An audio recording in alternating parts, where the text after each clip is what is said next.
Okay, so what I'm going to do is on the wrong side of my main fabric where I've cut my stencil out, I'm just going to put a little bit of spray adhesive. Now I haven't got any 505, what I've got is Stick and Spray, which is a Crafter's Companion. It's exactly the same thing.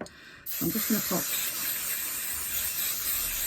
a little bit through, because I'm doing it on my work surface and on my chopping board. I've put a piece of paper underneath so it doesn't go all over my cutting board. I'm going to throw that on the floor. So now I take my beautifully painted piece of faux leather, and what I'm going to do is very carefully position my faux leather over my backing faux leather. I'm just going to press it down. Now if there are any pieces where you think a bit of white showing there, you can just take your cotton bud and just kind of smudge it in a little bit if you want to. If it bothers you. To be fair, it doesn't usually bother me particularly. It just sort of shows the kind of hand painted look that we're getting. So there we go, that's my painted back. You can see how much more realistic it looks than a sort of a flat colour. It looks like a real flower. So now what you need to do now is ensure that you've got, I think I've just been visited by the cat. I just saw something moving in my, I was going to say in my rear view mirror, but that's not what I've got. And my children reckon I've got eyes in my backside, so maybe that's what I saw the movement with. I've got a tiny little bit of faux leather there that needs to come off. That's just a tiny little slither that will bother me.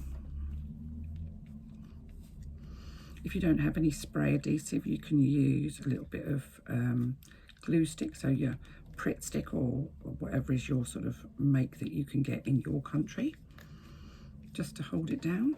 Once you're happy that it's all in the right place, go to your machine. Let me just move you along a little bit. And you need long threads on the top and bottom, and I'm taking my, oh, that's not what I meant to do. That's what happens when you press a button that you don't mean to. Come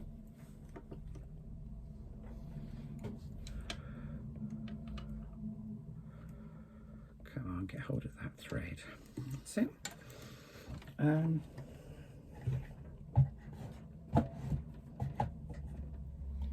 So you need long threads on the top and bottom, and for this I'm using a thread on the top that's actually a very similar colour to my faux leather, because I don't want to, I just want it to be all about the flower.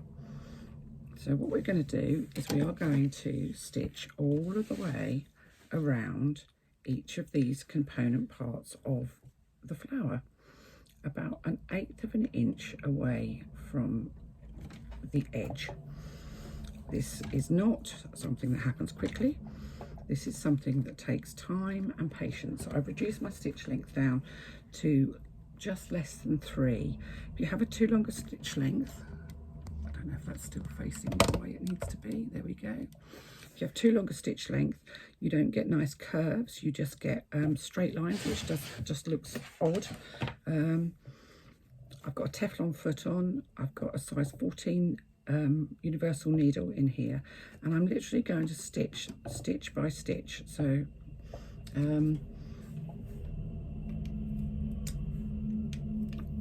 sometimes I literally will almost hand crank round. The one thing I think is useful for this, for these sort of thin parts, is an awl. You can hold the faux leather with an awl, which will then allow you to be able to stitch without it stretching too much. So a couple of stitches, lift my foot,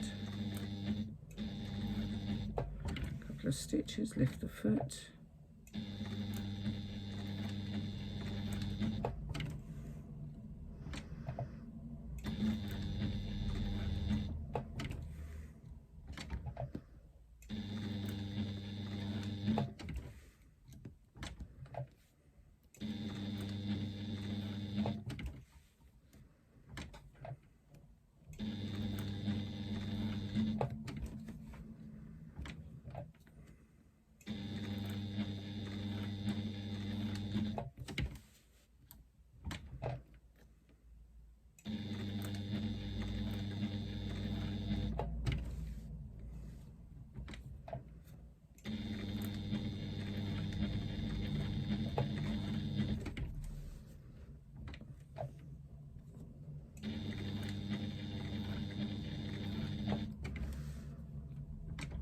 So literally stitch by stitch, I'm doing 2 or 3 stitches and then moving to get around all of these curves.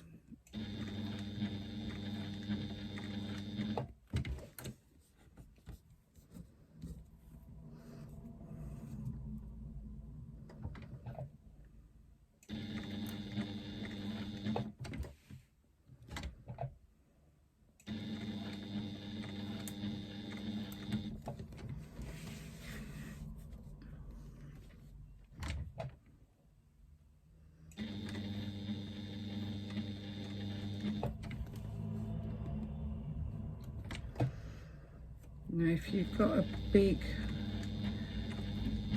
foot, and some machines have very wide sewing feet, you might find that you do better with a clear plastic one as opposed to a sort of a solid metal one. And what I do is I tend to lift the foot up so that I can kind of see where it is I'm supposed to be.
I'm sorry, I have gone very quiet now, I know.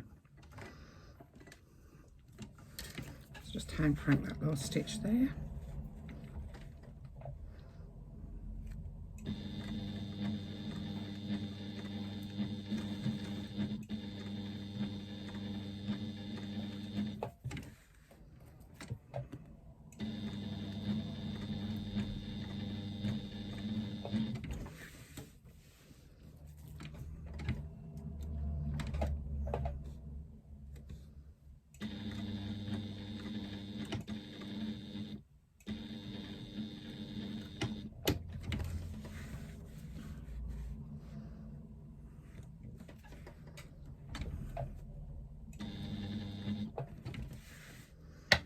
If you find it's easier to put that over there, to hand crank for these centre pieces, then that's fine. I often do that because I think it's just easier. I've got more control. What we don't want to do is stretch them so that they don't look like the little sort of centre areas of a hibiscus anymore.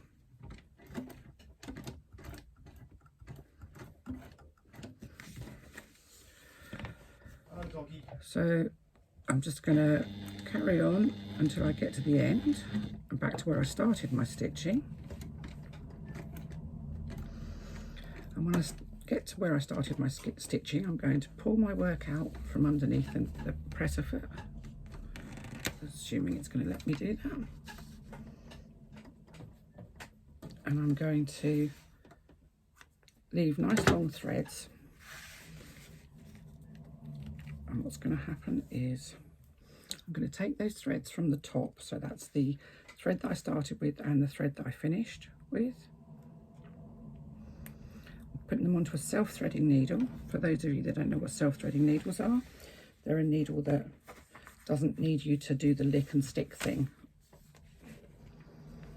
And then on the reverse of my work, I'm going to tie those, I've just got my ends all caught together.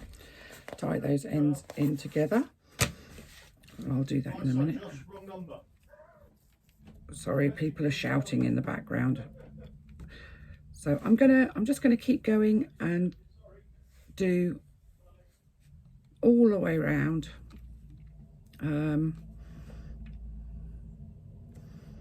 all of the pieces and tie off each one at the end. So I'm just going to carry on and do that, and I'll come back to you with the next technique once we've done this one.